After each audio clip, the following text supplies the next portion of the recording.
Bonjour à tous, c'est Clarisse. Bienvenue dans un ticket gratuit pour le paradis, épisode 25 de Lévitique. Aujourd'hui, nous allons continuer à étudier le code social avec le rachat des terres et les journées spéciales du tabernacle avec l'année sabbatique et l'année du jubilé. Commençons par la lecture d'un passage de la Bible. Lévitique chapitre 25. L'Éternel parla à Moïse sur la montagne de Sinaï et dit : « Parle aux enfants d'Israël et tu leur diras : quand vous serez entrés dans le pays que je vous donne, la terre se reposera, ce sera un sabbat en l'honneur de l'Éternel. Pendant 6 années, tu ensemenceras ton champ, pendant 6 années, tu tailleras ta vigne et tu en recueilleras le produit. Mais la 7e année sera un sabbat, un temps de repos pour la terre, un sabbat en l'honneur de l'Éternel. Tu n'ensemenceras point ton champ et tu ne tailleras point ta vigne. Tu ne moissonneras point ce qui proviendra des grains tombés de ta moisson et tu ne vendangeras point les raisins de ta vigne non taillés. Ce sera une année de repos pour la terre.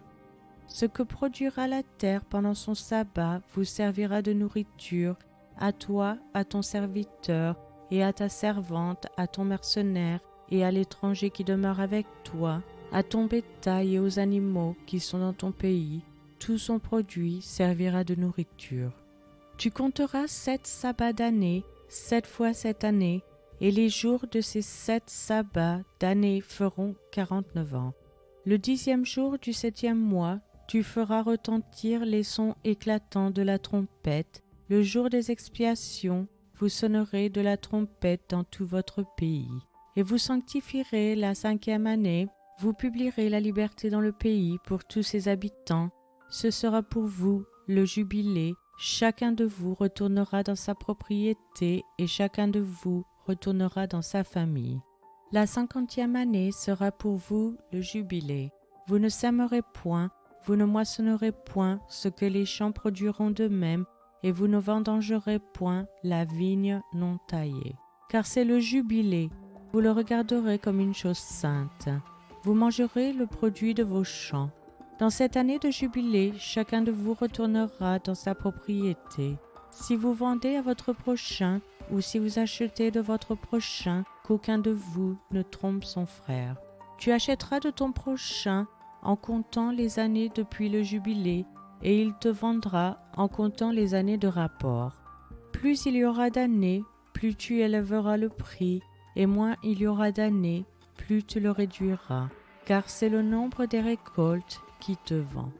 Aucun de vous ne trompera son prochain, et tu craindras ton Dieu, car je suis l'Éternel votre Dieu. Mettez mes lois en pratique, observez mes ordonnances, et mettez-les en pratique, et vous habiterez en sécurité dans le pays. Le pays donnera ses fruits, vous mangerez à satiété, et vous y habiterez en sécurité. Si vous dites : que mangerons-nous la 7e année, puisque nous ne sèmerons point et ne ferons point nos récoltes ? Je vous accorderai ma bénédiction la 6e année, et elle donnera ses produits pour 3 ans. Vous sèmerez la 8e année, et vous mangerez de l'ancienne récolte, jusqu'à la 9e année, jusqu'à la nouvelle récolte, vous mangerez de l'ancienne. Les terres ne se vendront point à perpétuité, car le pays est à moi, car vous êtes chez moi comme étrangers et comme habitants. Dans tout le pays dont vous aurez la possession, vous établirez le droit de rachat pour les terres. Si ton frère devient pauvre et vend une portion de sa propriété, celui qui a le droit de rachat, son plus proche parent, viendra et rachètera ce qu'a vendu son frère. Si un homme n'a personne qui ait le droit de rachat et qu'il se procure lui-même de quoi faire son rachat, il comptera les années depuis la vente, restituera le surplus à l'acquéreur et retournera dans sa propriété. S'il ne trouve pas de quoi lui faire cette restitution, ce qu'il a vendu restera entre les mains de l'acquéreur jusqu'à l'année du jubilé. Au jubilé, il retournera dans sa propriété et l'acquéreur en sortira. Si un homme vend une maison d'habitation dans une ville entourée de murs, Il aura le droit de rachat jusqu'à l'accomplissement d'une année depuis la vente. Son droit de rachat durera 1 an. Mais si cette maison, située dans une ville entourée de murs, n'est pas rachetée avant l'accomplissement d'une année entière, elle restera à perpétuité à l'acquéreur et à ses descendants. Il n'en sortira point au jubilé. Les maisons des villages non entourés de murs seront considérées comme des fonds de terre. Elles pourront être rachetées et l'acquéreur en sortira au jubilé. Quant aux villes des Lévites et aux maisons qu'ils y posséderont, les Lévites auront droit perpétuel de rachat. Celui qui achètera les Lévites une maison sortira au jubilé de la maison vendue et de la ville où il l'a possédée, car les maisons des villes des Lévites sont leur propriété au milieu des enfants d'Israël. Les champs situés autour des villes des Lévites ne pourront point se vendre, car ils en ont à perpétuité la possession. Si ton frère devient pauvre et que sa main fléchisse près de toi, tu le soutiendras. Tu feras de même pour celui qui est étranger et qui demeure dans le pays, afin qu'il vive avec toi. Tu ne tireras de lui ni intérêt ni usure, tu craindras ton Dieu et ton frère vivra avec toi. Tu ne lui prêteras point ton argent à intérêt, et tu ne lui prêteras point tes vivres à usure.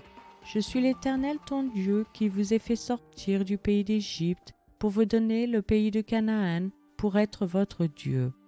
Si ton frère devient pauvre près de toi et qu'il se vende à toi, tu ne lui imposeras point le travail d'un esclave. Il sera chez toi comme un mercenaire, comme celui qui y demeure. Il sera à ton service jusqu'à l'année du jubilé. Il sortira alors de chez toi, lui et ses enfants avec lui, et il retournera dans sa famille, dans la propriété de ses pères. Car ce sont mes serviteurs que j'ai fait sortir du pays d'Égypte. Ils ne seront point vendus comme on vend des esclaves. Tu ne domineras point sur lui avec dureté, et tu craindras ton Dieu. C'est des nations qui vous entourent que tu prendras ton esclave et ta servante, qui t'appartiendront. C'est d'elles que vous achèterez l'esclave et la servante. Vous pourrez aussi en acheter des enfants des étrangers qui demeureront chez toi, et de leurs familles qu'ils engendreront dans votre pays, et ils seront votre propriété. Vous les laisserez en héritage à vos enfants après vous, comme une propriété. Vous les garderez comme esclaves à perpétuité.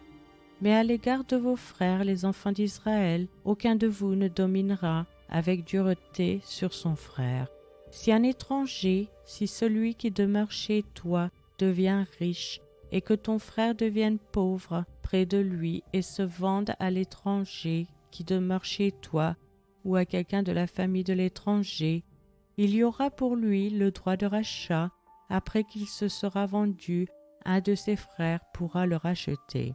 Son oncle ou le fils de son oncle ou l'un de ses proches parents pourra le racheter, ou bien, s'il en a les ressources, il se rachètera lui-même. Il comptera avec celui qui l'a acheté depuis l'année où il s'est vendu jusqu'à l'année du jubilé, et le prix à payer dépendra du nombre d'années, lesquelles seront évaluées comme celles d'un mercenaire. S'il y a encore beaucoup d'années, il paiera son rachat à raison du prix de ces années et pour lequel il a été acheté. S'il reste peu d'années jusqu'à celle du jubilé, il en fera le compte, et il paiera son rachat à raison de ces années. Il sera comme un mercenaire à l'année, et celui chez qui il sera ne le traitera point avec dureté sous tes yeux. S'il n'est racheté d'aucune de ces manières, il sortira l'année du jubilé, lui et ses enfants avec lui. Car c'est de moi que les enfants d'Israël sont esclaves, ce sont mes esclaves que j'ai fait sortir du pays d'Égypte. Je suis l'Éternel, votre Dieu. C'est maintenant la fin de cet épisode. Je vous remercie à tous d'avoir écouté. Je vous rappelle que la version gratuite de ce podcast concernant uniquement la lecture de la Bible est disponible sur YouTube, à cast.com, Castbox et les applications Apple. Vous pouvez aussi vous inscrire sur patreon.com, Local, Spotify si vous souhaitez avoir accès à l'étude. Chaque épisode est publié les dimanches matins à 7h française. Je vous encourage à laisser un j'aime, à partager avec votre famille et vos amis. Vous pouvez me laisser un commentaire ou une question et je vous répondrai sans hésitation. Je vous souhaite une excellente journée. C'était Clarisse dans un ticket gratuit pour le paradis.